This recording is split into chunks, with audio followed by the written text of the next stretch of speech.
رسول کریم صلی اللہ علیہ وسلم سے دریافت کیا گیا، کون سا عمل سب سے افضل ہے؟ آپ نے فرمایا، اللہ اور اس کے رسول پر ایمان لانا۔ کہا گیا، اس کے بعد کون سا؟ آپ نے فرمایا کہ اللہ کی راہ میں جہاد کرنا۔ کہا گیا، پھر کیا ہے؟ آپ نے فرمایا، حج مبرور۔ صحیح بخاری حدیث نمبر 26۔ رسول اللہ صلی اللہ علیہ وسلم نے چند لوگوں کو کچھ عطیہ دیا اور ساتھ وہاں موجود تھے۔ وہ کہتے ہیں کہ رسول اللہ صلی اللہ علیہ وسلم نے ان میں سے ایک شخص کو کچھ نہ دیا، حالانکہ وہ ان میں مجھے سب سے زیادہ پسند تھا۔ میں نے کہا، حضور آپ نے فلاں کو کچھ نہ دیا، حالانکہ میں اسے مومن گمان کرتا ہوں۔ آپ نے فرمایا، مومن یا مسلمان؟ میں تھوڑی دیر چپ رہ کر پھر پہلی بات دہرانے لگا۔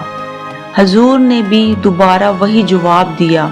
پھر آپ صلی اللہ علیہ وسلم نے فرمایا کہ اے سعد، باوجود یہ کہ ایک شخص مجھے زیادہ عزیز ہے، پھر بھی میں اسے نظر انداز کر کے کسی اور دوسرے کو اس خوف کی وجہ سے یہ مال دے دیتا ہوں کہ وہ اپنی کمزوری کی وجہ سے اسلام سے پھر جائے اور اللہ اسے آگ میں اوندا ڈال دے۔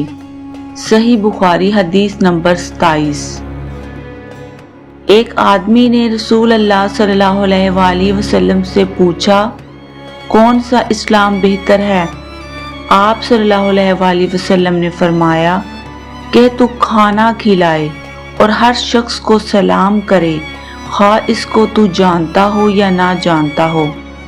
صحیح بخاری حدیث نمبر 28۔ ان حضرت صلی اللہ علیہ وسلم نے فرمایا، مجھے دوزخ دکھلائی گئی تو اس میں زیادہ تر عورتیں تھیں جو کفر کرتی ہیں۔ کہا گیا، حضور کیا وہ اللہ کے ساتھ کفر کرتی ہیں؟ آپ نے فرمایا کہ خاوند کی ناشکری کرتی ہیں اور احسان کی ناشکری کرتی ہیں۔ اگر تم عمر بھر ان میں سے کسی کے ساتھ احسان کرتے رہو، پھر تمہاری طرف سے کبھی کوئی ان کے خیال میں ناگواری کی بات ہو جائے تو فوراً کہہ اٹھے گی کہ میں نے کبھی بھی تجھ سے کوئی بھلائی نہیں دیکھی۔ صحیح بخاری حدیث نمبر 29۔